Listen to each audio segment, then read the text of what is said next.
so in my view, there's a lot of confusion. I think, especially around the word lean. I think it's often taken to mean cheap or something. Yeah. Basically, like don't raise much money. And people say things like you can't, you know. So there was a Quora thread that was talking. It was like, you know, Keith Raboy, who's the CEO of Square, and a noted entrepreneur and investor, was sort of saying that there are no big companies that ever, you know, been built using the lean startup methodology, and that as a counterexample, PayPal raised $150 million, which seems to suggest that there's sort of the thinking of like raising a lot of money is not lean and things like this. So I guess first, like, what do you mean by lean? Yeah, thank you for that question, and I do think this is a big misconception because in business circles, the word lean has a very specific connotation. It means lean manufacturing, this movement that started in Japan with the startup production system. But we're not as well educated in business thinking in Silicon Valley and other startup hubs, so this misconception is allowed to... So the word lean is taken from the Toyota manufacturing process. Exactly right. So lean in the same way that, I mean, no one would ever accuse Toyota of underinvesting in its thing. No one would say that Toyota's a small company. They invest billions of dollars, but you would consider them lean. Yeah. And you know, I'll tell you a story. I once had an entrepreneur, to the point about it being cheap, come into my office and they wanted to tell me about how lean their startup was. And they were really proud because they had spent 2 years building this product in stealth mode. And the reason it had taken 2 years is that they didn't want to spend any money at all. So they were not willing to spend $1. So every bit of the programming had been done by volunteers and students and interns, and they'd been cycling through all this free labor and actually, no it's the office. opposite of lean because they did exactly right. And it came to me and they wanted me to give them my blessing. I was like, well, how do you know any customers are going to want it? They're like, well, we're almost done. We'll find out soon. Yeah. It's like, wow, you probably just wasted 2 years of your life. So like keywords of here, it has nothing to do with the amount of money you raise. Correct. Okay.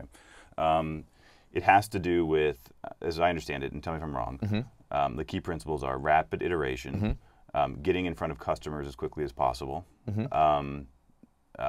sort of at least until, I guess, product market fit. The most important thing is learning about, is sort of trying to get to product market fit and learning from your customers as to whether you're doing so, correct? Yes.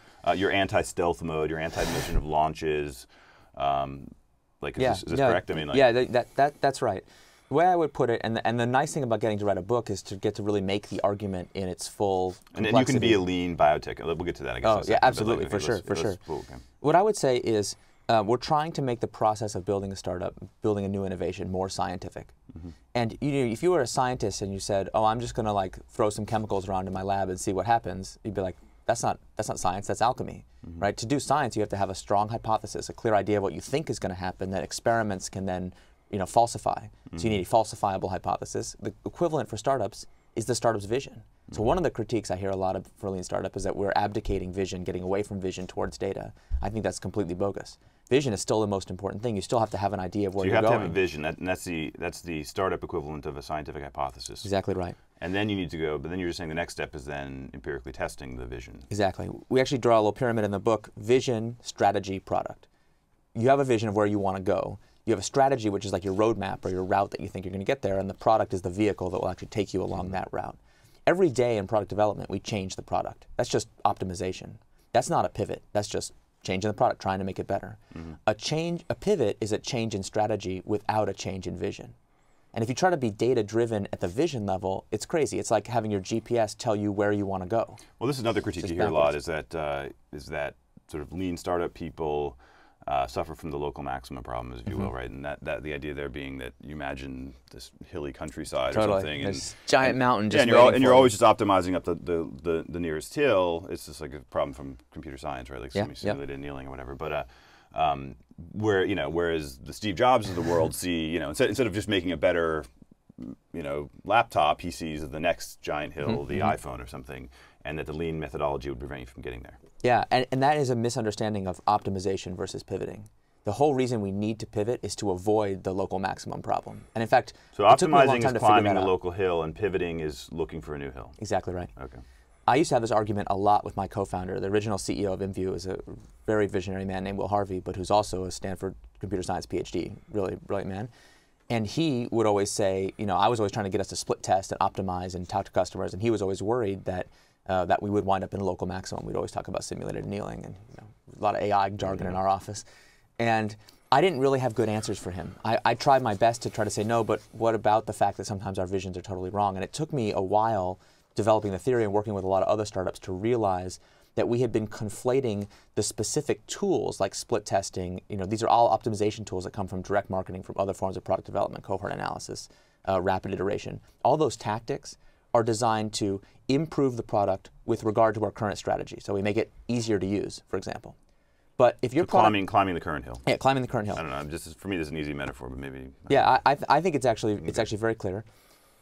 If you have a product that people don't like, then making it easier to use just helps them realize they don't like it sooner, and actually helps them churn out. So it's very confusing for people who are trained in any kind of big company or like traditional development process where you make the product easier to use. It always pays off an incremental dividend. I meet designers all the time who are like, number one, we're going to do usability testing and improve ease of use.